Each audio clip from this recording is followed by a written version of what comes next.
O que me fez ser mentor de líderes? O que me fez isso? O que me levou a ser mentor de líderes? O que me fazer é, instruir líderes, né? Orientar líderes, né?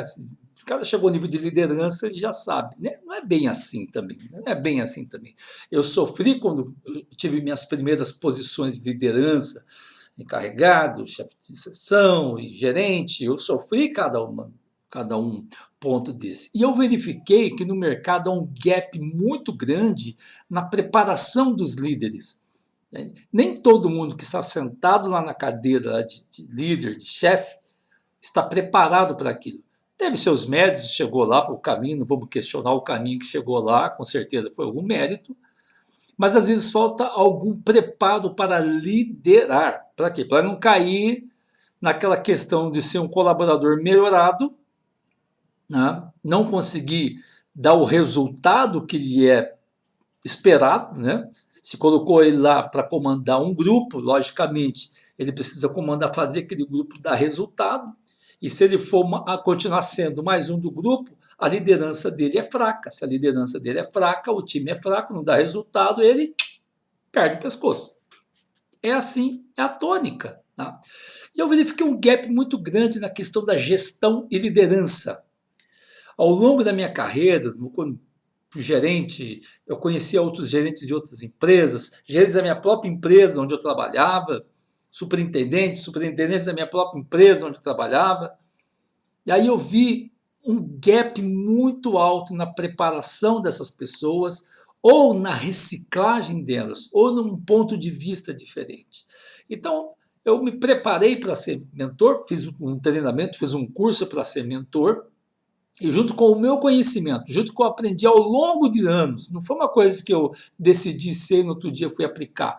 Ao longo de anos, mais de 20 anos como gestor em nível baixo até um nível alto, como eu saí como superintendente executivo, passando por níveis de gerenciais, vários deles, inclusive. Foi assim que eu fui pegando casca e estudando em cima disso, me aplicando, aprimorando, fazendo cursos, treinamentos, lendo sobre o assunto. Eu montei um contexto e aplico hoje no mercado, por conta que agora eu só trabalho com treinamentos, né? E a mentoria faz parte de um dos meus treinamentos.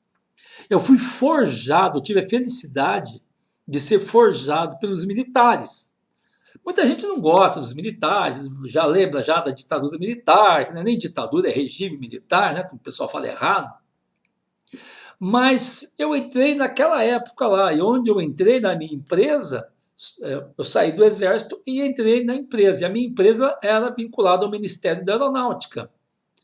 E ali, os cargos de chefia eram todos de militares nativos. É coronel, era brigadeiro, era da Marinha, da Aeronáutica maciçamente. E, ou seja, eu aprendi com esses caras a fazer o bem feito. Porque eles estudam desde menino no colégio militar, depois vai para uma escola naval, uma EPCAR, alguma coisa da vida, depois vai para uma academia militar. Ou seja, eles aprendem o que é doutrina, o que é estratégia, o que é planejamento, o que é liderança, eles focam em cima disso. E vivem isso na prática.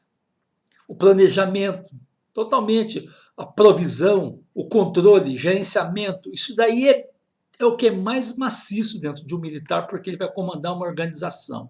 E o militar não pode errar se for colocado em emprego. Ele não pode errar. Agora, uma coisa é fato. Geralmente uma academia lança lá uns 400 militares. O último da fila que foi formado, o último da fila, ele senta em qualquer diretoria de qualquer empresa, ele dá baile lá pro extremo conhecimento que ele tem, ele dá show ali. São pessoas altamente preparadas para isso. Tanto é, a turma não gosta muito dos militares, mas quando abre uma vaguinha aí no colégio militar, corre todo mundo para lá, porque lá está intrínseco os valores que estão perdidos na sociedade. O respeito, a hierarquia que é o respeito aos mais velhos, né? O respeito aos seus líderes, aos seus próximos. O professor entra na sala de aula, tem que ficar em pé ainda, canta-se o hino nacional, valoriza as cores da pátria, aquele amor patriótico existe, está muito forte lá ainda. Mesmo aquelas pessoas que não gostam, se abrir 500 vagas hoje no colégio militar, Amanhã já estão preenchidos, né? Fica a gente no portão ainda pedindo para abrir mais. Porque assim, porque é uma entidade de credibilidade. As Forças Armadas hoje são a entidade de maior credibilidade no país, porque preservam valores. E eu tive a graça, a felicidade de ser forjado por essas pessoas.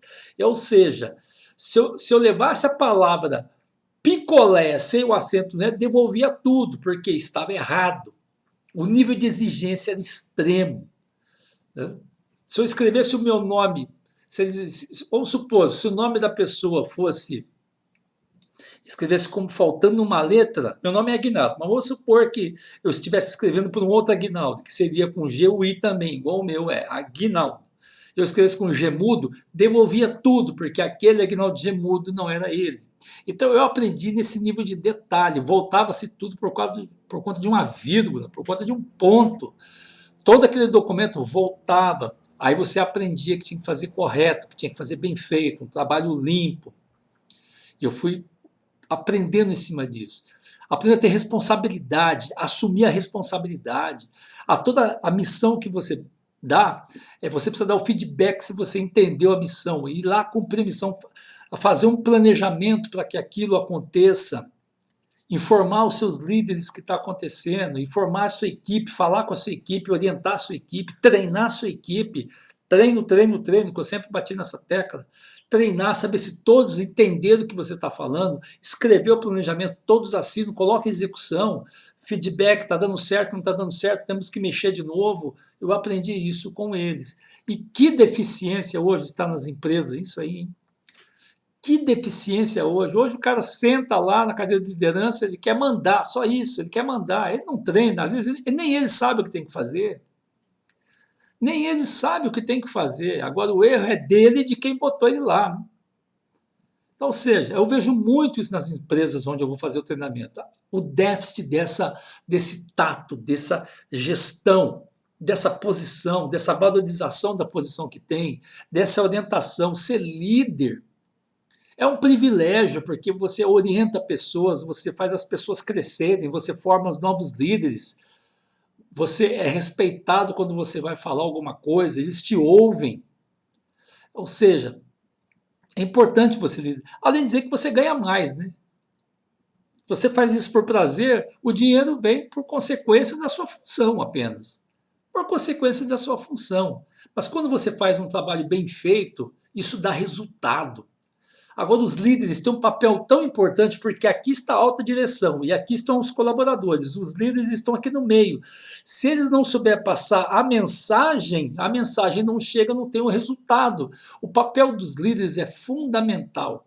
As empresas precisam treinar os seus líderes e exigir deles o máximo, porque eles são o elo de ligação da diretoria à equipe operacional. Quem faz esse meio de campo são os líderes. Esses líderes precisam ser preparados, precisam estar atentos, precisam estar conectados com a diretoria e conectados com com os operadores na parte de baixo.